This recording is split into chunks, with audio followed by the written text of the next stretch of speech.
নমস্কার বন্ধুরা, শেয়ার বাজার ও বিনিয়োগ চ্যানেলে আপনাদের স্বাগত। চলুন দেখে নেওয়া যাক 11ই সেপ্টেম্বর নিফটি কত দূর অবধি যেতে পারে।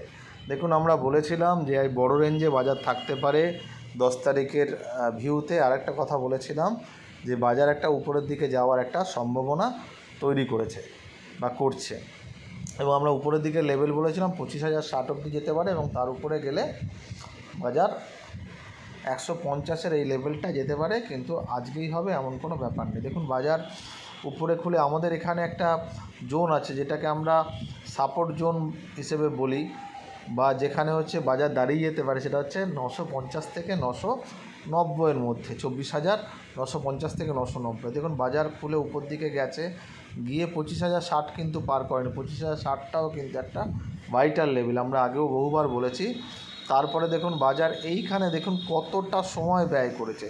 আমাদের যে জোনটা আছে যেখানে বাজার দাঁড়িয়ে যেতে পারে সেই লেভেলে বলেছিলাম, করার পরে দেখুন বাজার একটু নিচে এসেছিল 24,900-র কাছাকাছি, এবং তারপরে গিয়ে বাজার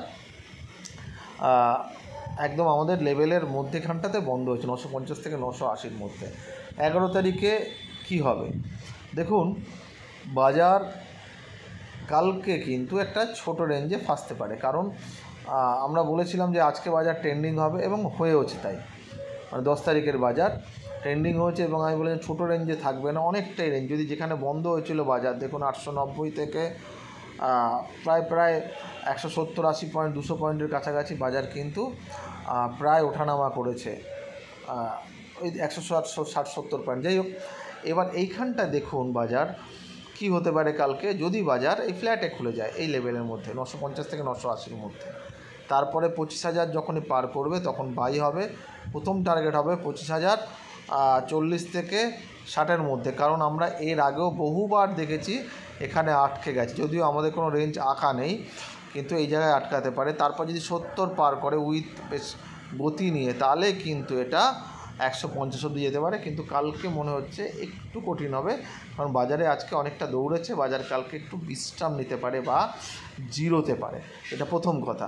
আর যদি দেখেন যে এই জায়গার অবধি চলে গেল, একটু উপরেই খুলে 25,060-এর কাছাকাছি চলে গেল, তারপরে ভেঙে যখন 25,050 ভাঙবে, তারপরে বিক্রি করতে হবে। মানে উপরে গিয়ে আটকে গেল এবং একটা রেড ক্যান্ডেল বানালো, এবং রেড ক্যান্ডেল বানানোর পরে যদি এই লেভেলটা ভাঙে, তাহলে হচ্ছে আবার 24,980 থেকে 950।